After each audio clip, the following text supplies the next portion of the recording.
Statistics the last chapter প্লেলিস্টের ১২তম ভিডিওতে সবাইকে স্বাগতম এবং শুভেচ্ছা জানাচ্ছি। এর আগের ভিডিওতে আমরা ভেদাঙ্ক এবং পরিমিত ব্যবধান নির্ণয় করা শিখেছিলাম। এই ভিডিওতে আমরা ভেদাঙ্ক নির্ণয়ের আরও একটি কৌশল দেখব। আগের ভিডিওতে আমরা ভেদাঙ্ক বের করেছিলাম, ভেদাঙ্কের যে ফর্মুলাটি ব্যবহার করেছিলাম সেটা ছিল এরকম: summation of fi into xi minus x bar whole square divided by n। ভেদাঙ্ককে সাধারণত সিগমা স্কোয়ার দ্বারা প্রকাশ করা হয়। এটা হচ্ছে ছোট হাতের সিগমা। ক্যাপিটাল সিগমা বলে একটি বিষয় দেখেছিলাম, যেটি আমরা যোগফল নির্ণয়ের সময় ব্যবহার করেছিলাম। তো এটাকে বলে ক্যাপিটাল সিগমা, আর এই যে এটাকে বলে স্মল সিগমা। এবং এই স্মল সিগমা স্কোয়ার দ্বারা বেসিক্যালি ভেদাঙ্ক বোঝানো হয়। তাহলে ভেদাঙ্ক যদি সিগমা স্কোয়ার হয়, তাহলে পরিমিত ব্যবধান কি হবে? নিশ্চয়ই এটার রুট, অর্থাৎ সিগমা। তো ভেদাঙ্ককে সিগমা স্কোয়ার দ্বারা প্রকাশ করা হয়, আর পরিমিত ব্যবধানকে সিগমা দ্বারা প্রকাশ করা হয়। এটা জেনে রাখো। আমরা এর আগের ভিডিওতে বেসিক্যালি ভেদাঙ্ক নির্ণয়ের এই সূত্রটি ব্যবহার করেছিলাম। কিন্তু তোমাদের বইতে তোমরা কখনো, কখনো দেখবে ভেদাঙ্ক নির্ণয়ের জন্য এই ফর্মুলাটি ব্যবহার করা হয়েছে। এই ফর্মুলাটা ইউজ করা হচ্ছে কারণ এই ফর্মুলাটা ইউজ করলে বাড়তি কিছু সুবিধা পাওয়া যায়। তো আমরা প্রথমেই দেখব যে এই ফর্মুলা থেকে এই ফর্মুলায় কিভাবে আসলো। তো এখানে আমি প্রথমেই এই ফর্মুলাটি লিখে রেখেছি। তো আমি প্রথমত বেসিক্যালি এই উপরের পার্টটুকু নিয়ে কাজ করতে চাই। আমি যদি উপরের পার্টটাকে আলাদা করে লিখি, আর হোল স্কয়ার।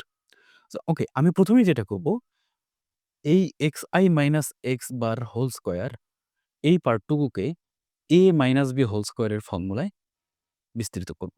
ওকে? তো সামেশন অফ fi টাকে আমি বাইরেই রাখছি। xi minus x bar whole square এটাকে যদি ভেঙে দেই, তাহলে কি হবে? a minus b whole square, a square minus 2ab plus b square. আমরা এখন এই সামেশন অফ fi দ্বারা ভিতরের প্রত্যেকটা রাশিকে গুণ করে দিব। তো প্রথমেই আসবে summation of fi into xi square minus 2, x বারটাকে আগে লিখে xi টাকে পরে নিয়ে যেতে চাই। সো 2 টা এখানে চলে আসছে, x বারটা আগে চলে আসছে, এবং x এর সাথে সামেশন অফ fi গুণ করে আমি এটাকে পরে লিখে ফেলছি। প্লাস থাকবে তো summation of fi into x bar square. Okay, তো summation of fi into xi square এটাকে আমি এরকমই রেখে দিতে চাই। এরপরে এই যে সামেশন অফ fi xi এটাকে আমরা কি লিখতে পারি? আমরা জানতাম যে x বার এটার ভ্যালু হচ্ছে summation of fi xi divided by n। আচ্ছা, এই ফর্মুলা কোথা থেকে আসলো বা কিভাবে আসলো সেটি আমি আলোচনা করেছিলাম এই ভিডিওতে। ডেসক্রিপশনে লিংক দেয়া আছে, তোমরা সেটি আগে দেখে আসতে পারো। তাহলে আরো ভালোভাবে এই বিষয়টি বুঝতে পারবে। এখন দেখো, আমি যদি এই n-টাকে এই পাশে নিয়ে চলে আসি, তাহলে কি হবে? তাহলে যা দাঁড়ালো n into x bar equal to হচ্ছে সামেশন অফ fi xi। দেখো এখানে আছে সামেশন অফ fi xi।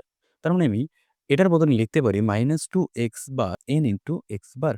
এখন দেখো summation of fi, summation of fi মানে কি? এটার মানে হচ্ছে সমস্ত গণসংখ্যাগুলোর যোগফল। এই গণসংখ্যাগুলোর যোগফলকে আমরা n দ্বারা প্রকাশ করে থাকি, রাইট? সো এখানে আমরা লিখব n into x bar square লিখতে পারি। সো এখন দেখো এই লাইনটা কি দাঁড়ালো? Summation of fi xi square minus 2n x bar square plus n x bar square. So এখন যদি আমি এই দুটো নিয়ে ক্যালকুলেশন করি, minus 2n x bar square plus n x bar square, তাহলে থাকবে minus n x bar square.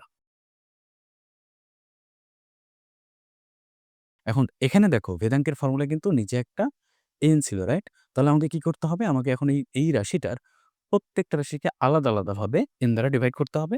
So ২ টাকে যদি n দ্বারা ডিভাইড করি, তাহলে পাবো fi xi square divided by n minus এটাকে যদি n দ্বারা ভাগ করা হয়, তাহলে n কেটে যাবে, গিয়ে থাকবে x বার হোল স্কয়ার।